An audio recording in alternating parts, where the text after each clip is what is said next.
Well, welcome to this video.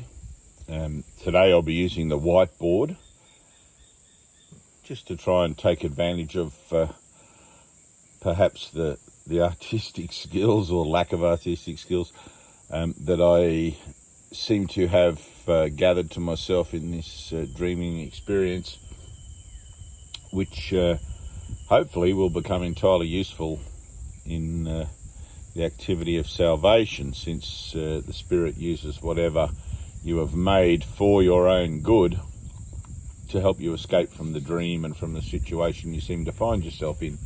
So I thought, well, a whiteboard's probably, they say a picture's worth 1,000 words, so we'll see.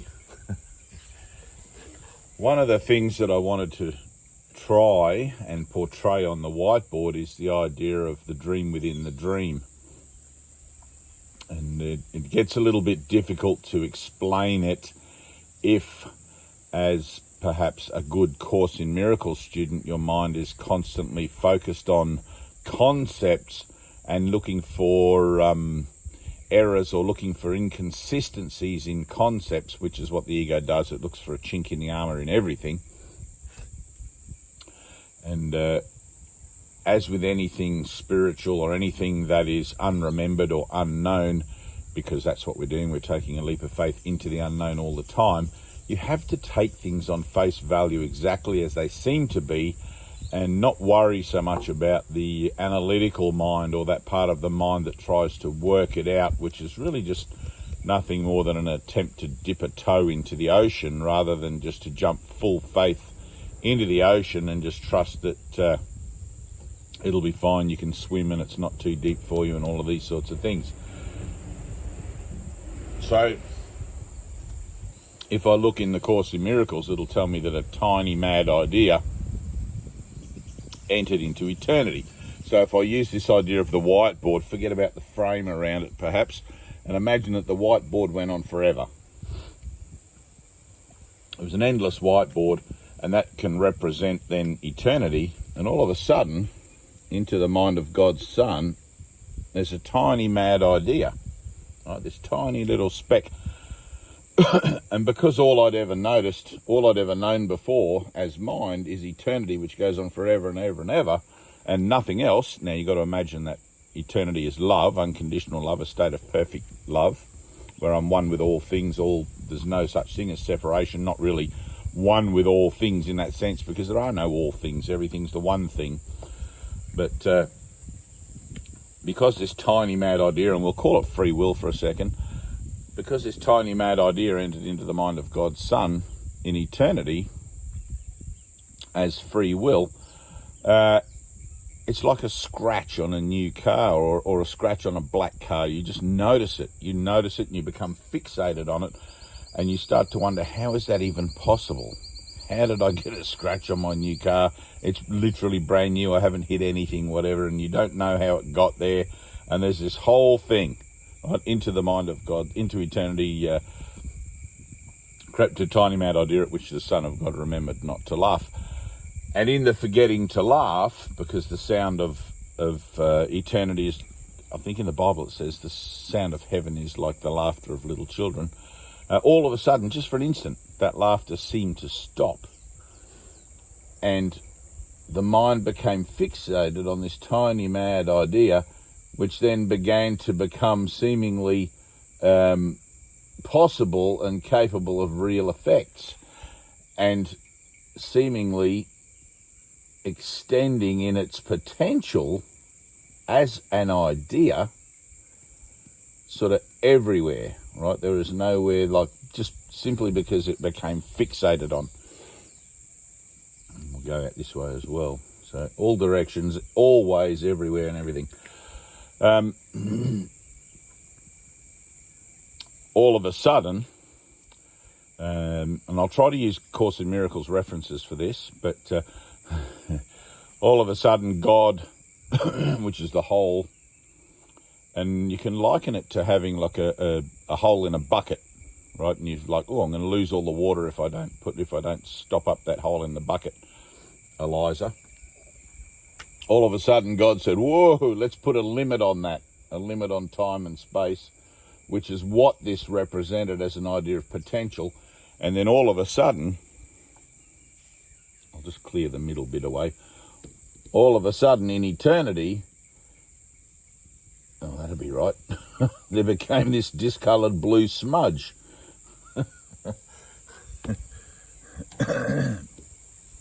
And if I do look at it as an idea of a bucket, let's say there's my bucket, and there's a hole in it, and there's water dripping out, all of these drips form a puddle, and then somebody's gone boop and put a band-aid over the hole.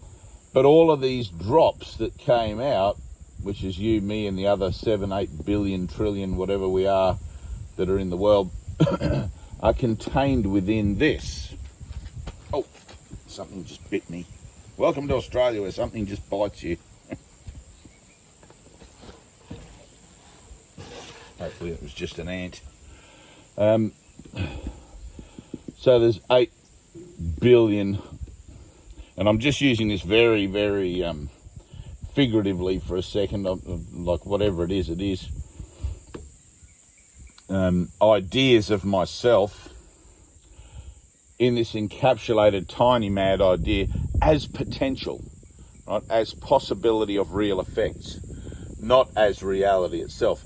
And all of a sudden, the rest of eternity has to form this kind of action plan. How do we get rid of this from eternity and return eternity to itself? Or in better speak, how do I awaken from the dream? How does mind awaken from its fixation on this thing which has now been contained, right, which is what salvation is, which has now been contained here as the idea of free will ever expanding. So all of a sudden, well, we can send somebody in, right? So let's just talk about it as a rescue effort, which is what salvation is basically. A rescue effort. We'll send somebody in, so boom, in goes, and I'll hopefully, in goes Jesus. Hey, how you going? I'm Jesus, and I'm here to tell you that the world is not your home. All right, so there we go, there's Jesus. And of course everybody else is like, what are you talking about, Jesus? Of course this is our home. We're all very comfortable here, thanks very much. There's 8 billion of us, or however many there is of us here. We haven't got time for you. But of course, everything in time and space has a limit.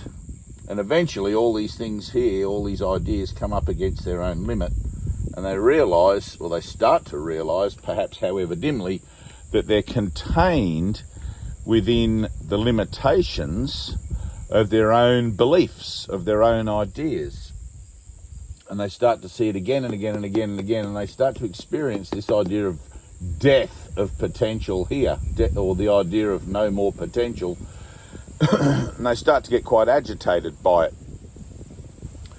And they start to look for a solution to it. And all of a sudden, hang on a minute, question mark, I remember about this guy. Jesus told me something about this once, long, long ago. And so you go back and you start to look at what Jesus talked about. And all of a sudden, through your own transformation, through your own purification, you begin to erase yourself from the idea of potential here to becoming simply a replicant of the whole, right? You become, and if you want to look at that as like a magnet, right? So you've got positive and negative, and opposites attract, right? So you've got two magnets like that, negative. You turn them this way, they attract, and then you turn them the other way around, so you've got positive and negative, and of course they repel. Right, so in here, these guys are all repelling, negative. Then all of a sudden, this one becomes positive. And all these other ones start to go, hey, what's going on here with this guy? He's changed his whole energetic signature. He's doing a whole other thing. How did that happen to you? And they begin to pay attention, and ideas are increased by sharing, Course in Miracles, and eventually all of these things, get rid of Jesus for a second. He was only here for a few years. All of these things start to mimic the understanding and the potential of, or the idea of, the potential contained within the dream that, hang on, we're actually all one. We're all like this on earth as in eternity, right? And we'll just use this bigger circle as the idea of earth contained within a universe, within a dimension, within all that sort of stuff. So we're all actually the same here, and we begin to interact and communicate with each other, and before you know it, we return to a whole understanding or a whole vibration of the situation as it is, not as we would have it be with our own individual potential. Okay, so get a bit of cleaner on there. There we go, that's better.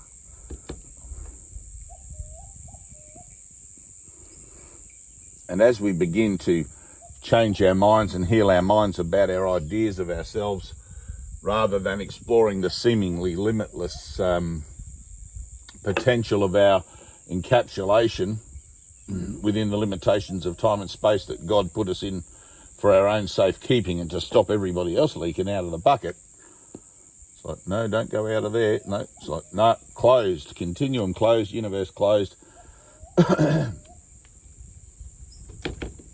So we all start to vibrate and harmonise as the whole on earth as in eternity or heaven. Right, so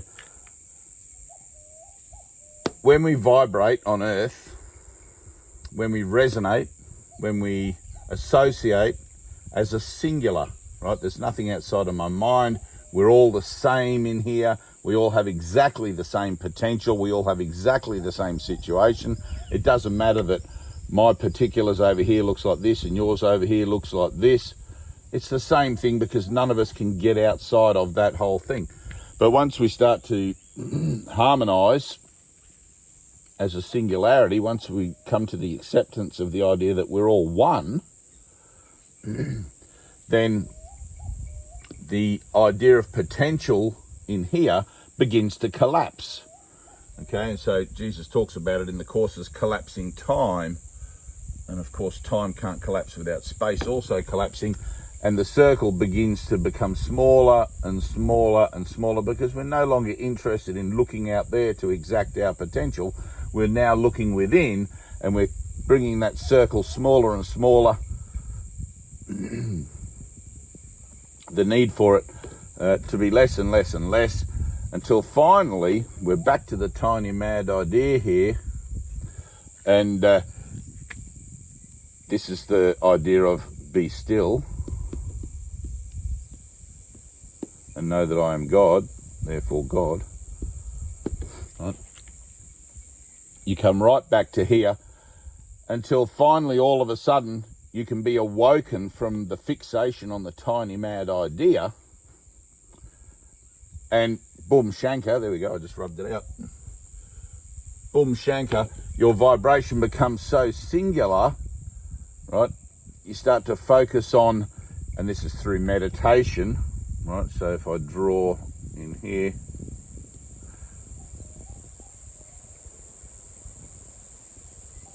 I'm sitting here in meditation.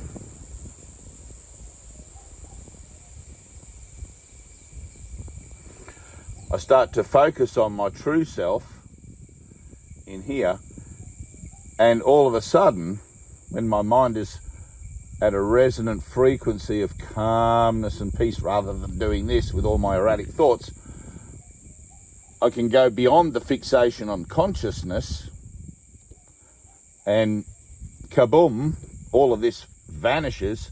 There is no tiny mad idea. There's no such thing as eternity because we don't call it anything in eternity. It's just I am. And eternity is restored. Now that generally happens just for a second, just for an instant. We call that enlightenment. Enlightenment, blah, blah, blah, blah.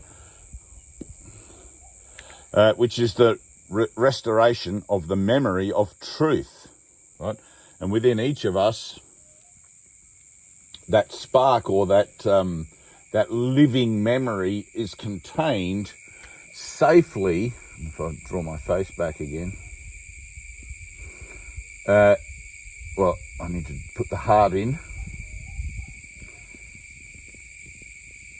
So safely in the heart, where the prayer for this memory to become activated, which is the paching or the bazinga or the whatever of self-realization, occurs. So this becomes still, this becomes open, and the two things, positive and negative, attract, and kaboom, it all vanishes in a moment of self-realization, which sounds very simple. But of course, the distractions of the world, the distractions of potential to want to look out there and see how far we can push the envelope, as in, what can I accomplish in my life? I've got kids, I've got job, I've got to travel the world, and etc., etc., etc. So I'm here trying to meditate because I've suddenly realised the situation I'm in, curtailed by this particular time frame and reference point here. I'm trying to meditate, and all of these things as potential, these are humming and buzzing around in my consciousness in here, and I'm trying through my meditation to bring that to a state of stillness. And of course that's going to take a miracle, all right, because the one thing that I'm trying to exclude with all of this is all of this. I'm more focused on what I can do within time and space rather than eternity, because I don't remember eternity. I've been in this world for so long that memory of eternity seems to have no use to me, because it doesn't have a reference in the world for anything other than being a story about something that could possibly be something. Maybe eternity's real, maybe it's not real, maybe it's a kid's story. But of course you're not going to find out, and I'm totally got a very poor quality whiteboard here, but anyway, I'm not going to find out about any of it for my own experiences, my own self, while I continue to judge the particulars of what's going on inside the dream. Now I can't draw on there at all. So basically I need to train the mind, and this is where the purification of the mind comes in. Purification of the mind and the passion of the heart. I've got to get to this point. Maybe I can just draw over here a little bit. I've got to get to this point of coming up against my own limitation again and again and again. It's like when somebody's an alcoholic and they say, I'm never drinking again, and yet they continue to drink. And they say, I'm never doing that again and again and again. And they keep saying it, until finally it just wears them down. You have to be worn down by the world. The world will wear you down. It will just present to you, what's the point, again and again and again. What is the point of all this? Because it all ends in death. And every time, of course, I come across an idea of limitation, I open a portal, right? Every time I look at the idea of death, I open a portal to what lays beyond death as an idea of that could be possible if I keep my mind open to alternatives that are not of my own making and not contained within the circle, not contained within the framework of time and space. Obviously, the idea of time denies the nature of eternity altogether, right? If eternity is real, then time cannot possibly exist, because it's all encompassing and everywhere all at once. It's eternal. It goes on forever and ever and ever. That's what makes it eternity. So I hope that's kind of clear. And I was going to do a little bit about the world within the world. I think I've kind of probably covered it, but let's see if I'll just move this over this way a little bit. Of of course, when you focus on this tiny mad idea and you find yourself suddenly in here, being born into the physical realm, right, or the dream, let's call it the dream. Once you find yourself in here, you can only expect to encounter the things that the potential of your own association presents to you. And of course, the higher you vibrate, or the more self-aware, or the more accomplished you become at making better choices, your vibration starts off like this, very hectic, what's it all about, to becoming very calm and very peaceful until it becomes like this singular sense of I am, where the state of inner peace becomes stable and you cease to be causing a ruckus. I don't know if that makes sense, but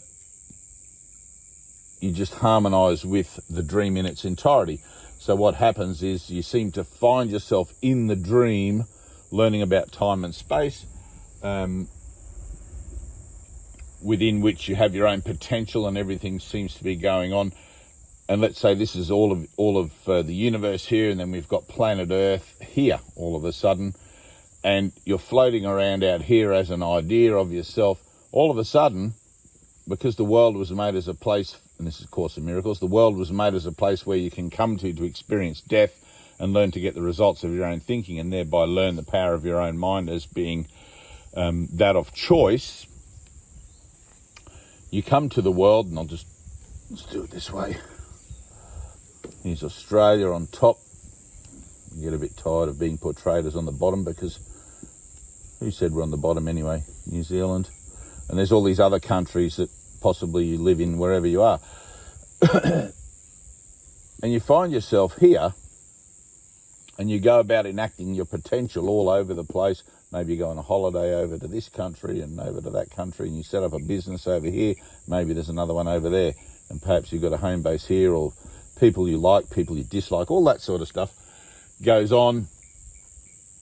And you start to give everything a meaning. I've given everything all the meaning it has for me, which is one of the very early lessons. I think lesson 2, actually, I think, or 3.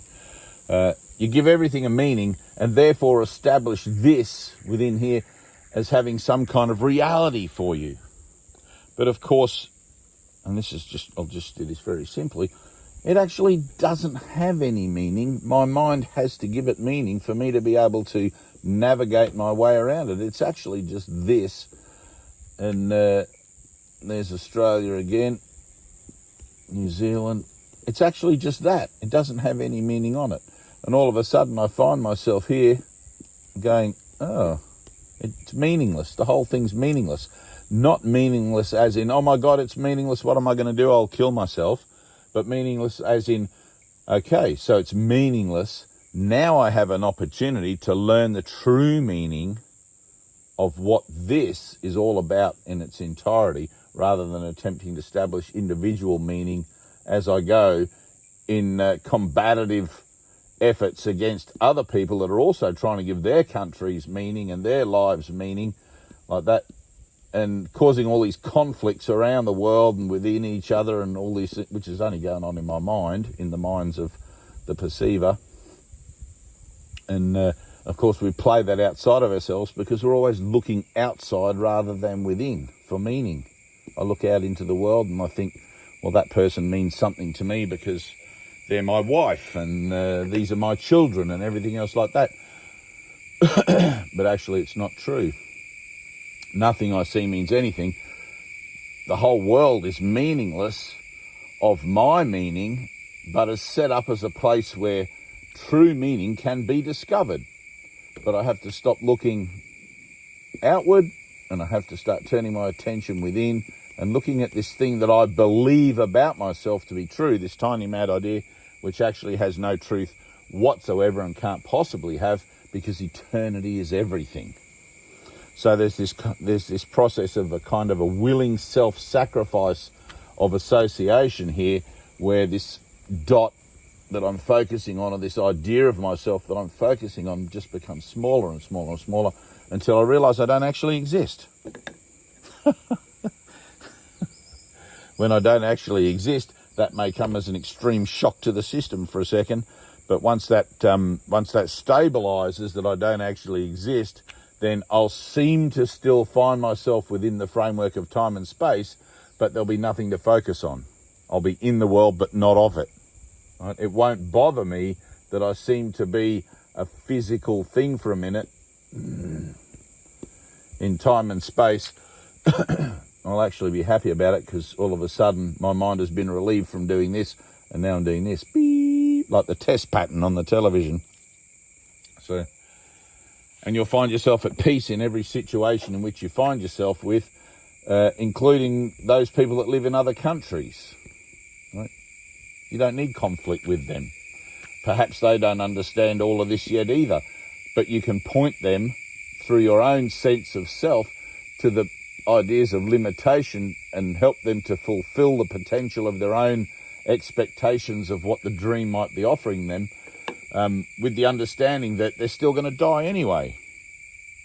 Right? Now, you can't actually offer them salvation. You can't actually offer them truth, because truth is what everything is. But through the example, or through the, which means they already have it. You can help them to remember for themselves, however, that they already have it, by refusing to participate in this idea of looking outside yourself. And every time you come into contact with one of these other versions of yourself, let's say, or true self, capital S, simply representing this rather than joining them in this. Okay? And eventually these people will be like, what's this guy know here that I don't know, or that I've forgotten, ? How come this person's always peaceful when I'm running around like a headless chook with your head cut off, blah, like that, running around like a headless chook, accomplishing nothing. And the lesson repeats until it's learned, so that headless chook runs around, keeps bumping into the same things all the time, having the same triggers, the same reactions, wondering why the hell. Right? You got to stick your head back on there as a chook or rooster, and just stop doing that. Stop running around and around. It's like, I don't know how to do anything other than that, but I'm just not going to do that. So I'm not going to do that. I'm going to be still here. I'm just going to sit down in my chook meditation. I'm going to fold my little wings here, and I'm going to meditate. And I'm not going to focus on not doing these things. I'm going to focus on being still.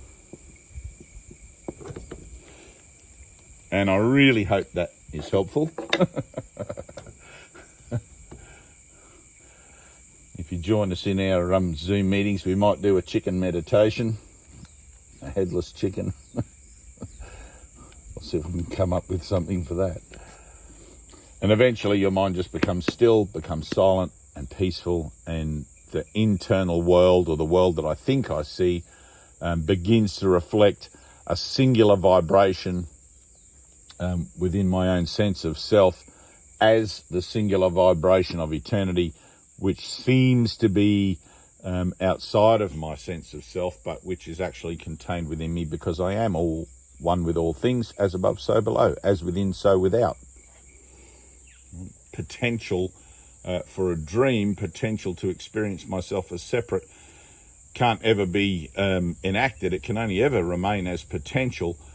And I find myself trying to enact it again and again and again, and to express and experience that idea of potential again and again and again, until finally I'm just sick and tired of running up against here, doing the same shit every day, going to another beautiful beach or another incredible mountain or something to try and get away from looking at the one piece of the puzzle that I'm desperately trying to forget, which is the tiny mad idea and the realization that actually none of my experience here in the world is anything.